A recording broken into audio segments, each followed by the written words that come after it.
খাবার আর ভগবান আমাকে কিন্তু খাবি, ঠিক আছে? আমার না অনেক কেক খেতে ইচ্ছা করতেছে রে, একটা কেক এনে দিবি? না বাবা না, বাইরে যে বৃষ্টি, আমি যেতে পারবো না। না তুই তো কোনো কাজেই আসিস না, বাদ দে। আরে এই কেক টেক বাদ দে। তুই কি দেখেছিস শারিকা দিদি কত বদলে গেছে? ঠিকই বলেছিস। হ্যাঁ না, কি টিকা মালা দিয়ে ঘুরে বেড়ায়, কিরকম লাগে।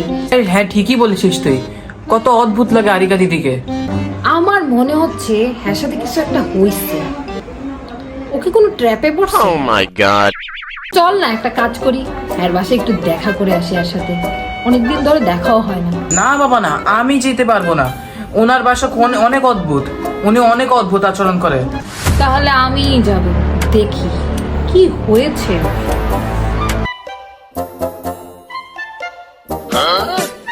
আরে তুই তোকে তো দেখাই যায় না, কোথায় হারিয়ে গেছিস? আর ঘরে আয়। কি এটা কি? আরে এভাবে বলিস না, ইনি হচ্ছেন ইসকন প্রতিষ্ঠাতা জগৎগুরু ছিল প্রভুপাদ। ইসকন? তুই কবে ইসকনে যোগ দিলি? আর প্রভুপাদ মানে আমার মাথায় কিছু ঢুকছে না। আরে তুই বল তো। আমার তো মাথায় কিছুই ঢুকছে না, কিসের থেকে কি হয়ে গেলি বলতো? হ্যাঁ তুই ঠিকই বলেছিস, আমি অনেক চেঞ্জ হয়ে গিয়েছি। ভগবানের কৃপায় আগের চেয়ে আমার জীবন অনেক সুন্দর হয়েছে। সুন্দর? কোথায় সুন্দর? তুই তো না আমাদের সাথে রেস্টুরেন্টে যাস, না সেদিন আমরা ফেয়ারওয়েল করলাম, না সেখানেও তুই উপস্থিত ছিলি, না কোনো পার্টিতে যাস, তো কোথায় সুন্দর? এটাকে তো সুন্দর বলিস? আর ভগবানের কৃপা কবে থেকে এগুলো শিখলি? থাক এসব কথা, এখন তুই বস, আমি তোর জন্য প্রসাদ নিয়ে আসি।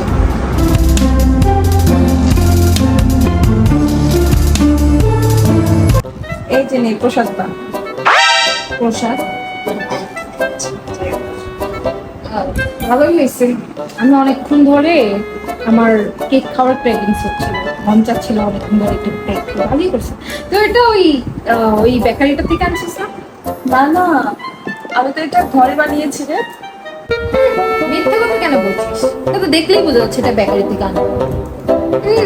খেলেই মনে হচ্ছে যে এটা বেকারির কেক। না রে, এটা আমি বাসায় নিজের হাতে বানিয়েছি, আবার ডিম ছাড়া সেটা। ডিম ছাড়া কেক হতেই পারে না, ডিম ছাড়া আবার কেক হয়? আর কেক বানাবি তুই, যে মেয়ে কিছুদিন আগে জল গরম করে চা বানাতে পারতো না, আর তুই কেক বানাবি? হয়েছে হয়েছে, এসব মিথ্যা কথা না আমার সাথে চলবে না। হ্যাঁ রে, আমি অনেক কিছু শিখে গিয়েছি এখন। ভক্ত সঙ্গ করে ভগবানের কৃপায় এখন আমি অনেক কিছু করতে পারি। বেকারিতে যে চিপস, চানাচুর, পিৎজা এগুলা পাওয়া যায়, এখন আমি ওইগুলা ঘরেই তৈরি করি। এমনকি এগুলো আমি ভগবানকে নিবেদন করে প্রসাদ হিসেবে গ্রহণ করি। দেখছিস না, এটাও ভগবানকে আমি নিবেদন করেছি। কি যে বলছিস আমার মাথায় ধরছে না। কি কেকও বানাতে পারিস? চানাচুরও বললি? শোন, আমি তোকেও শিখিয়ে দিব কিভাবে পিৎজা, কেক, চানাচুর বানাতে হয় ঘরে। কিভাবে ভগবানকে পিৎজা, কেক, চানাচুর বানিয়ে নিবেদন করে খেতে হয়, চল আমি তোকে সব শিখিয়ে দিব। আরে সেদিন তো আমি গিয়েছিলাম আনিকার বাসায়। কি বলিস, তুই গেছস? হ্যাঁ জানোস তো, আমরা বলছিলাম না যে অসুখী বা কিছু একটা, না ও তো অনেক খুশি, এত বলতেছে ও অনেক চেঞ্জ হয়ে গেছে। আর জানিস সে তো আমাকে কেকও খাওয়াইছে। কি বলিস? সে তো জলও সিদ্ধ করতে পারে না, সে কিভাবে কেক তৈরি করে? সে এখন কেক, পিৎজা, চানাচুর সব নাকি বানাতে পারে। এই তুই মিথ্যা কথা বলছিস, আমি তোর কথায় বিশ্বাস করি না। আচ্ছা আমি একদিন তোকে নিয়ে যাব। সে আমাদেরকে শুক্রবারে মন্দিরে যাওয়ার নিমন্ত্রণ দিয়েছে, সেখানে বলেছে অনেক নাকি প্রসাদ পাওয়া যায়। কি বলিস, প্রসাদ মানে খাবার? হ্যাঁ, আর আমাকে বলছে কেক বানানো শিখাবে, পিৎজা বানানো শিখাবে, আর কত কিছু শিখতে পারবো। এই তুই এগুলো শিখে আমাকে কিন্তু খাওয়াবি, ঠিক আছে? এখানে মাতাজি কৃষ্ণ ভক্তি বা কৃষ্ণের মহিমা সম্পর্কে না বলে কেন এত খাওয়া দাওয়া নিয়ে কথা বললেন, এই প্রশ্ন উঠছে তাই না? হরে কৃষ্ণ, আমি দিব্যরূপা ইন্দুলেখা দেবী দাসী স্বাগত জানাই স্পিরিচুয়াল ডায়েরির আজকের ভিডিওতে। এই প্রশ্নের উত্তরের আগে সুন্দর একটি গল্প শোনা যায়।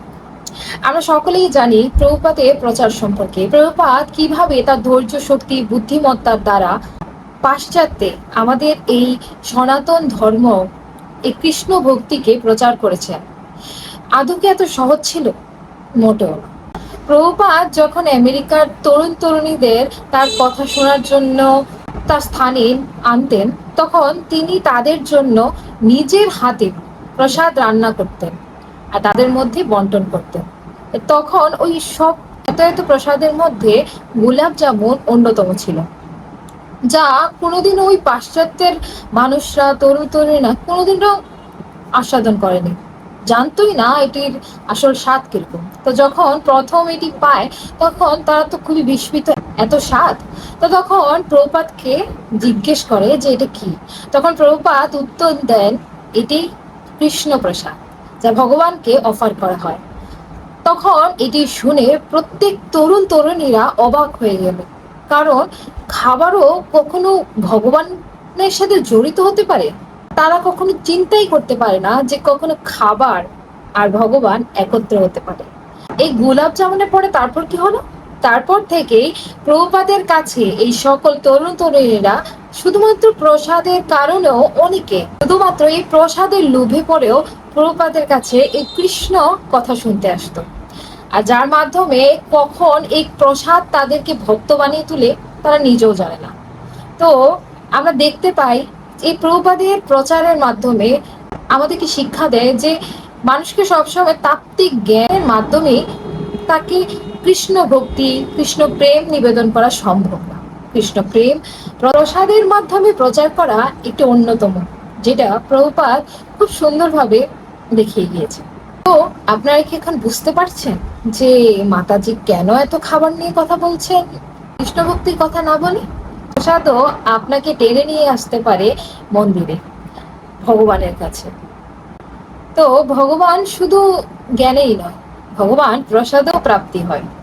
কারণ আজ দেখতেই তো পেলেন, যখন তাদেরকে প্রসাদ খাওয়া দাওয়া নিয়ে কথা বলা হয়, তারা কৃষ্ণ ভক্তিটা পরে ভাবছে, কিন্তু খাবারের লোভে হলেও তারা তো মন্দিরে যেয়ে পৌঁছবে।